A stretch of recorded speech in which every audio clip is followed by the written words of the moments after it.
Who cares? She deserves it. She had this coming, and now it's here. So, does she expect the world to go around crying for her? Is that what she wants? Coldstream. First off, I just want to say that this is definitely a tragedy. I don't really wish this upon anybody. It's quite a shame to see the state that Wendy is in at the moment. And yeah, let's just discuss a bit of the documentary, which has been titled as Where is Wendy Williams? For me, there's an argument, for the title at least, to have two different directions. Firstly, it was almost as if Wendy disappeared for a while after the Wendy Williams show, which appeared to just stop suddenly almost. So yeah, it was like Wendy disappeared from her show, and I suppose most sources pointed towards that being related to medical reasons, especially after she was famously seen fainting. I think at that point people knew that there was already something wrong with her. She was sitting down a lot more in her show, and she started to wear trainers, I believe. And for me, that was an indicator of things not being right with her health. And I think she was quite open with her health when it came to the condition which she has with her feet, the lymphedema. Of course, there are going to be lots and lots of people, celebrities, people who are big fans of certain celebrities, who are going to be very much against Wendy. There's going to be a lot of hate, which people say Wendy herself has created. And that's with respect to the content of her show. And a lot of it was gossip, and a lot of it was quite negative towards a lot of different people. Now, for me, that's entertainment. And for me, of course, it's easy said. I'm not one of the people who Wendy's been speaking about. I'm sure a lot of people were hurt, probably affected a good chunk of their lives. And a lot of them perhaps didn't come back from it, maybe, I don't know. But the issue is, that's entertainment. She had a great following. She had a live audience. Her show was syndicated. So, if you're going to hate her, you'll have to hate her audience. And there may well be a chance that at some point, if you hate her, there was definitely probably a time when even you were her audience, so you might end up hating yourself. Interesting thing is, even if you were a celebrity who Wendy has spoken bad about, maybe that celebrity was complicit when Wendy was talking bad about other celebs. So they're going to hate Wendy for talking bad about them. But when they were talking bad about other people, that was fine. That was entertaining. That was good to watch. That's a bit weird. So yeah, there are going to be a lot of people who are out there like, who cares? She deserves it. She had this coming, and now it's here.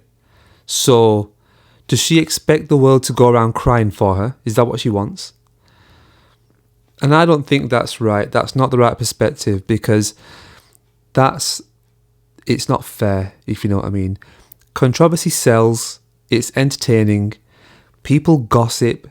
They're going to do it, whether it's openly done or done hidden. So it's going to happen.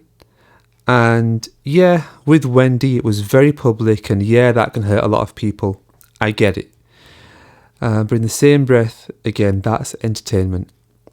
Now, if I could get a message to Wendy, for me, it would be something along the lines of, you've had a brilliant career, a magnificent career, a lifetime's worth of a career, which a lot of people fight for and don't get.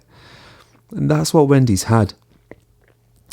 And I think, just as her son said in the documentary, she shouldn't be working anymore. I think it's time to let it go. It's time for Wendy to just relax and let things go. In fact, for me, that time may have been about almost 10 years ago, in my opinion. By then, she had already had a brilliant career, and it's time to just enjoy the spoils of such a career. That's it. So, yeah, I'm with the son who says things like he wants the career to stop. People shouldn't be forcing her to do more.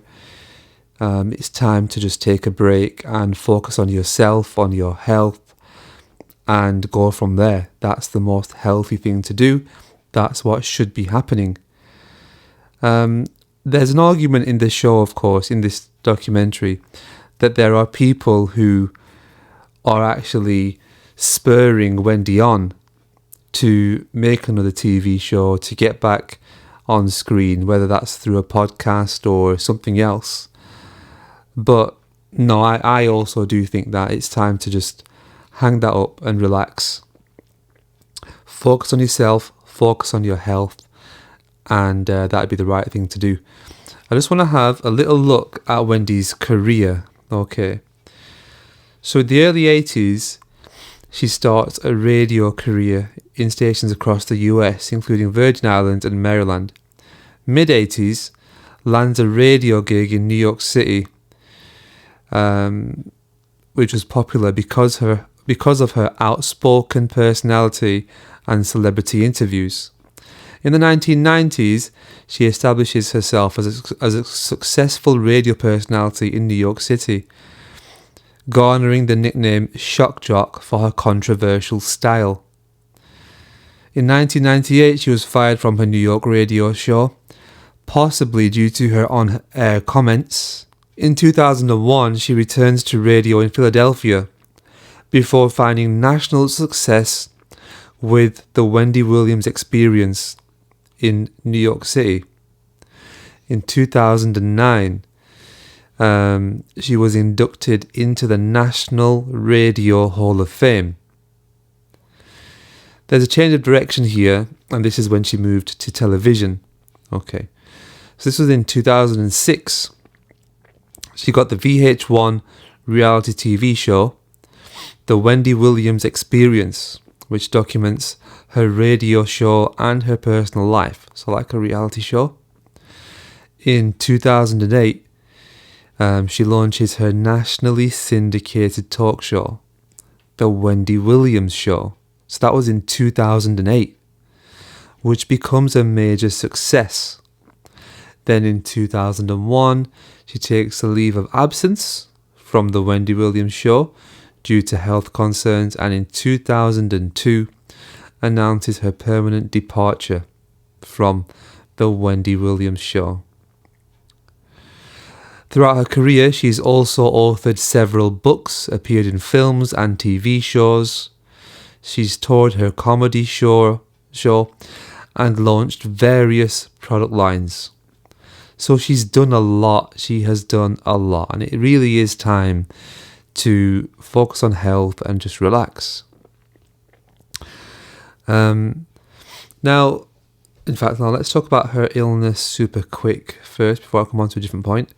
That being the guardianship, conservatorship, whatever this is. So her illness that she has, of course, she has lymphedema. She also has alcohol-inflicted dementia and aphasia.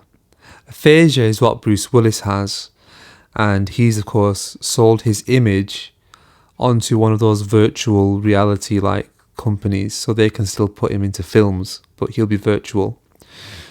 But yeah, he's retired. Aphasia is a language disorder caused by damage in a specific area of the brain that controls language expression and comprehension.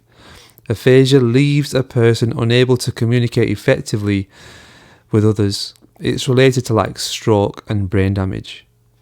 So that's where she's at the moment, and yeah, it's very tragic to see. There's an argument that this documentary is something which has been made to help argue against this guardianship, conservatorship. And it's an argument to say that this isn't working and that there should be another way to handle Wendy's health. in my opinion, it kind of backfires a little bit. Like, I get it. It does show that the conservatorship isn't working, but I feel like it also shows that Wendy really isn't healthy. Maybe if they were able to show that the family can really care for her and can straighten things out, maybe if they were able to show that, then they could have argued that, yeah, they should be in the control of the family who really cares for her and can think of her best interests. But then again, there's the argument, if the family was taking care of her well, even as an example, while this conservatorship is active, then of course it could be argued that, yeah, no, this is not the family doing it, this is the conservatorship, guardianship, that's actually improving her way of life, etc. So there is that risk. Again, for me, it's just a real shame. She really doesn't look well, and I hope that her and her family can find the positives in her life and that she's done, and the things that she can still do, and I hope that they're able to actually bring this to a good position, give her some health, some rest, let her enjoy all the hard work that she's done throughout her life, and that's on radio and TV. In fact, just before I end this, I just want to mention how it did seem to be implied in the actual documentary that it was either the son or the nephew were trying to get hold of Wendy's money and control it and just like spend it for their own best interest and stuff. So that I'm pretty sure was implied in the documentary. However, when I saw them, I was actually really impressed because they came across really well, and it even stuck in my mind how at one point they're at a meal and Wendy asks for some alcohol. She asks the waiter, and very quickly the son and the nephew are very quick to protect her and say, no, just give her a Coke. And Wendy kind of looks over to them, and they appear to be the first people who Wendy doesn't actually shout at. So although she did want the alcohol, she kind of bit her tongue there and let them control that for a moment. Anyway, I'll leave that there. Thank you guys for watching. Wishing all the best for Wendy and her family. And yeah, I'll catch you guys on the next one. See you later.